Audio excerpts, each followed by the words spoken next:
Hey everyone, welcome to r/Tales from Tech Support, where we get to have a little chuckle at the technically disadvantaged. I'm Uncle Reddit, and have I got some stories for you. That projector hasn't worked for over a year. You can't fix it. Wait, how did you fix it? So for context, I worked for a little while at a school that uses a lot of outdated tech, and they bought some projectors a few years back and installed them on the ceiling, making it nearly impossible for someone to check if it has an issue. So this class decides to watch a movie that had something to do with what they were seeing at the time. Unfortunately, the classroom they had selected had a projector that supposedly didn't work. So they call me because their computer wouldn't even detect the projector. I got up to the ceiling to check it out and I started to see if I could turn it on manually. I couldn't. I checked if the cables were loosely connected. They weren't. Then the teacher said, "Don't waste your time, that thing's been broken for over a year." A student then made a joke, "Have you tried to turn it off and on again?"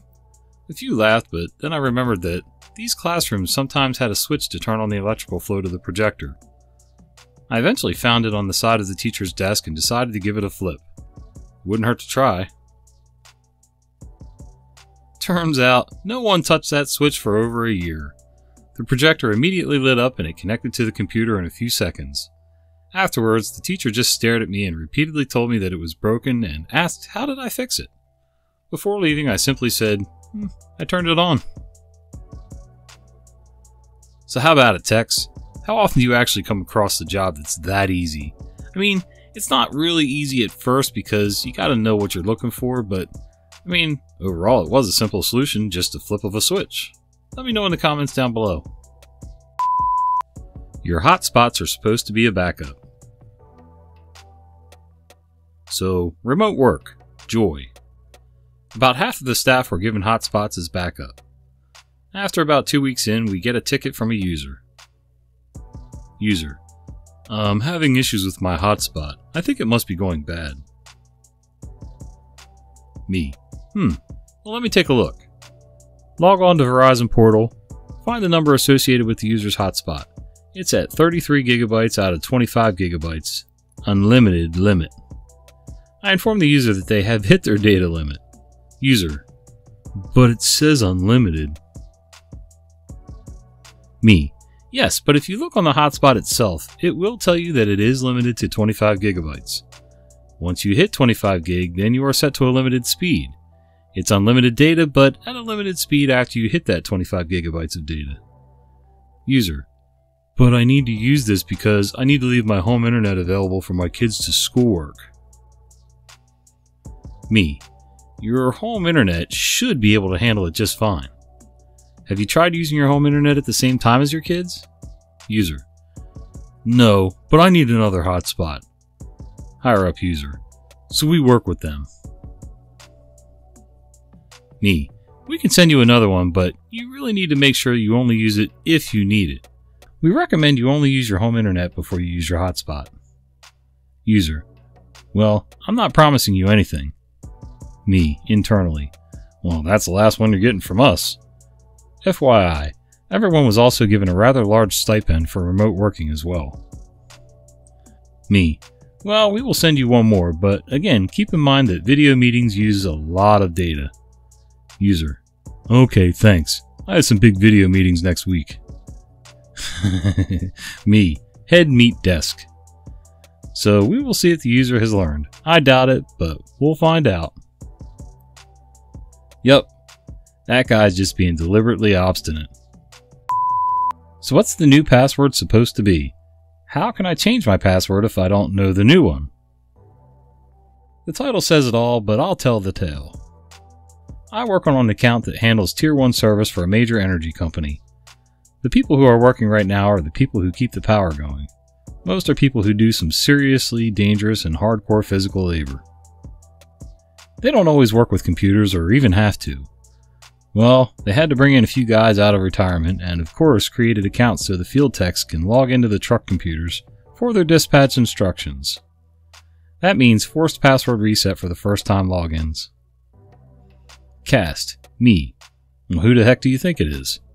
FW. Formerly retired field worker brought back into service. Me. Help desk, this is OP. Can I have your name, please? FW, through a thick southern accent. Hi, this is FW. This is my first day back after I'd been retired for 3 years. They didn't have us do this before, but I got to log into this here Windows thing for my dispatch orders. They gave me a password, but I'm not sure what the new password's supposed to be. Me. I'm sorry, you don't know what the new password's supposed to be? FW. That's right. I enter the password and it takes me to a thing where it asks for the old password, then the new password twice. No one told me what the new password was. Me. Okay, but that's where you create the new password. You have to make it up. It's there twice to make sure the password doesn't have any typos. FW. So what's the new password supposed to be? How can I change my password if I don't know the new one? Me. FW. The new password is for you to create. It's not asking for the new password. It's asking what do you want the password to be. There was a silence for a moment and I heard a muffled curse. FW. Okay, I think I understand. So I need to make up the password. Me. That's right. I'll talk you through it if you like. I take a few minutes to guide him through creating the password based on the company's requirements. Then he was able to update the password and log in. FW, a lot more relaxed. Sorry about this. I'm a line worker and normally I just get my orders over the radio. But they want us to use this computers now. I don't understand these things too well. Me. It's alright. Let us know if you need any more help. So a company had to ask retirees to come out of mothballs to help with field work, and no one bothered to make sure these folks understood how to use the computers they were given. Since these guys are pretty essential for keeping the power going in a large chunk of the country, I emailed my manager the ticket and the details so he could share it with the company. That way someone can check on these former retirees to make sure they understand all of their equipment. Yeah, that's pretty essential, man.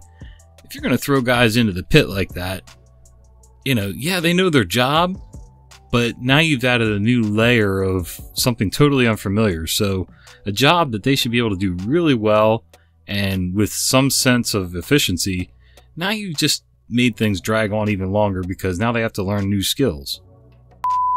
Finders Keepers doesn't work in IT. Hey all, been a while since I've written one of these, mostly because I moved to a company where my users are generally really great. Not without dumb stuff, but friendly enough that it hardly bugged me enough to write them down. Though there's been bad. But this one just needs to be vented. So I work for a major supermarket chain at the corporate support side. And during this lockdown, as the store is still open, we need to ensure everyone at corporate can still work to support them. That includes needing someone for the hardware failures and shipping out new devices, and that's where I come in. I'm our man on the ground, loaded with sanitizer and a mask and requiring every person to be scheduled in so I can get them in and out fast. I'm only helping people that can't be helped remotely, and I control who comes in when. There are a few main characters who are me, waves at the audience, user, a person who I wish I didn't talk to, GC, good colleague, a tier like 0.5 above me on the same team and good friend that knows his stuff, BC, bad colleague, that person where you feel like must have some family and leadership to still be here. Yesterday was a hellish day of back-to-back appointments. There's a VM system we use that the vendor requires in-person setup on. I'll leave it at that, but there was a lot of that. As well as calls from EAs because that falls to me in this situation. It was exhausting, and some dumb colleagues trying to give me more work didn't help. But it was fine after I finally got to lunch at 2, or so I thought. I get back and start going through my emails, scheduling appointments, just knocking them out, until I stop after sending one because I realized they didn't say they needed that VM setup. They didn't say what it was for. Me. Hey user, before we schedule, I actually noticed you didn't at all tell us what this was about. At about 3, I get a response. User. I already spoke to someone on the phone. I need Windows removed off a personal Microsoft Surface. I had you guys at the help desk install it so I could get my company OneDrive and email and stuff. But I'm leaving the company, so I need that removed. The person on the phone said I needed to come in and just to email you. Me. Screams internally. Yeah, that isn't something we do. Do you have your ticket for this? Just to note, we do require a ticket for everything. Normal circumstances for some things we do at a walk-up, and for these VM setups, they get their permissions confirmed by email first, so I'm scheduling those in and making the ticket then. Every other in-person thing needs a ticket before they get scheduled. But I didn't wait for them to respond. I went hunting for the ticket in our system right away, and I find it and my stomach drops as I see it's from BC, though I'm not shocked. As I start to read the ticket, I start seeing red. State: closed. Notes: user needs to delete all user information. They're leaving the company and want all company data removed. Told them to email OP for an appointment. Contradictory wording there is accurate. And process is for BC to contact me for an appointment when they have a call, not the user. I open up the IM app. Me: hey BC, what's the deal with this? We wouldn't do this and your ticket isn't giving any info. BC: sound of wind blowing and crickets. I open a new chat window. Me: hey GC, so I've got a user claiming that we helped them install our licenses and MDM on a personal device, and they want it clean so they can leave the company with it. GC: said we did what to what? Me: forwards email chain with the link added to BC's ticket. GC: oh, for heaven's sake.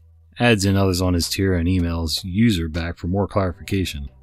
User: so I worked for X department. When they closed and we were moving to others, we had some extra equipment.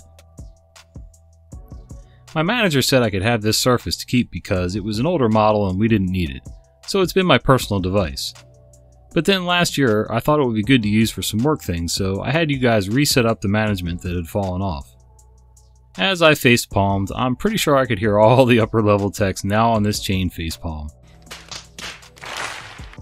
But this whole mess gets better because now, 40 minutes later and when I should already be going home, my IM lights up.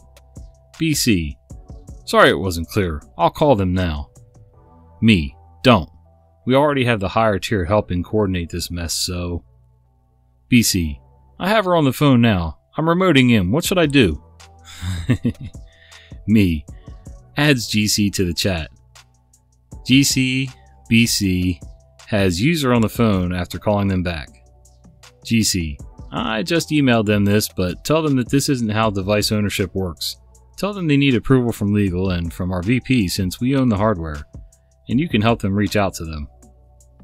Me in private message to GC: wow, I can't even see straight from this stupidity. You got this so I can go home? GC: yeah, I'll make sure BC gets this addressed. Me: I wish we could just blanket say that's not how any of this works and you definitely don't get to keep it. GC: same here. Here's hoping following process they still don't get to keep it. And with that I signed off and rode my bike home down the barren quarantine city streets to get home and drink until I wasn't angry anymore. Too long didn't read. Just because you think a computer is old doesn't mean you get to keep it. What do you guys think? Do you think the employees should get to keep the Surface or no? I mean, I know that's not how it works, but at the same time, it sounds like management sort of set that up. I don't know. I'm kind of torn. If it's old and crusty, hey, strip it and send them on. I don't know. Let me know in the comments. Sticky keys. It all started 2 weeks ago. Get a ticket from a relatively new hire at a company I love dealing with. I work for a very small MSP. It goes as such. Relatively new hire. I need help. My keyboard isn't working. Me. Calls RNH. Hey, what's going on with your keyboard? I have a great rapport with all our clients to their face. RNH. Well, the keys don't press down when I type on my laptop. But I have an external keyboard and mouse connected to get by for now until we can get back in the office. Me. Oh, what happened? RNH. I don't know. They're just sticky. Me, internally. Oh, help me God. Me, externally. Well, let me double check the warranty for your laptop. Maybe it has accidental damage. Checkity checkity check. Nope, sorry, it doesn't have the accidental damage. There really isn't too much we can do since you spilled something on it. RNH.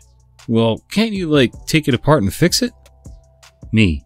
Well, if we were to try and replace anything ourselves, it'd void the warranty you have with big laptop manufacturer, and if something were to happen that would normally be covered, like a hard drive failure or the monitor going, then they wouldn't provide support, and would charge for any service needed. R&H. Please. Me, internally. Ah, crud. You used that magic word. Externally. Let me check with our CTO.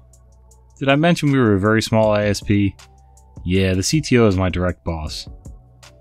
Me. Hey boss, this guy got his keyboard sticky and wants to know if we can do anything about it. CTO. Don't offer to fix it. It's probably still under warranty and you don't know what it's sticky with. You know how to clean a keyboard, right? Turn off, alcohol, blah blah blah. Me. Huh? Oh god, gross. Yeah, okay. Note to self, never offer to fix a sticky anything. But yeah, I can let him know how to try and clean it. Thanks. Me. Hey, R&H. So here's what you can try. Turn the computer off completely. Unplug it, take out the battery, and try this. Get some rubbing alcohol, the one in the whitish clear bottle, not the brown bottle. Dip a Q-tip into it. Tap off the Q-tip so it's not dripping with alcohol, and carefully rub around the sticky keys. Try to get under the keys. It's okay if some excess squeezes off the Q-tip. I just don't want to saturate everything. After each key, press it a bunch of times until it unsticks and presses like normal. Depending on what you've got in there and how much, it should clean it up. After you're done with the keys, let the laptop sit for like 30 minutes for the alcohol to evaporate. Then plug everything back in and you can use your laptop again. If it doesn't help, let us know. R&H. Okay, I'll try that, thanks. Fast forward 2 weeks, and R&H sends in another ticket regarding a driver error on his laptop, and I schedule a remote session so I can update a few drivers. During the update process, I see it's an update to the keyboard/touchpad of the laptop. After the update, I want to make sure everything's working fine. The conversation goes as follows. Me. Alrighty, R&H. After restarting, the error isn't popping up, but I want to make sure everything took, since I can't tell remotely.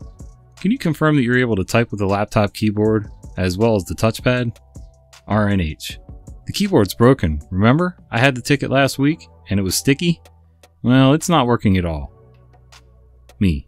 Oh, well, how long has it been going on for? R&H. About a week or so. Me. When did the error message start showing up? Like a week, I think. Me.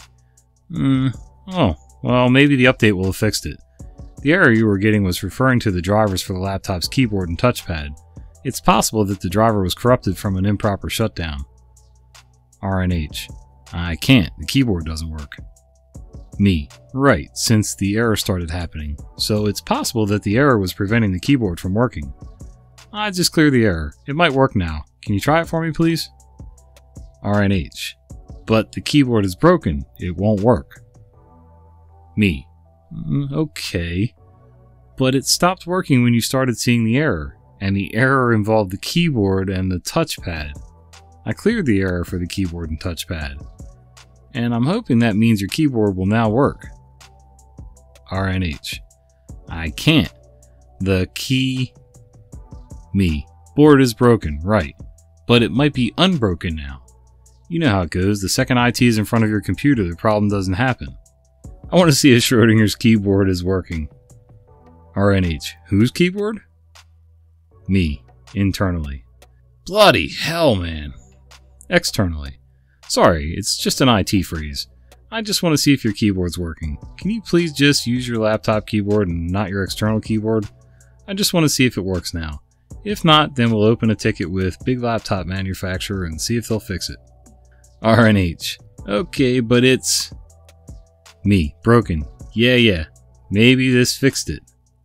I hear tapping in the background. Sounds like it could be plastic. Sounds like he could be tapping his desk. Who knows. Snap!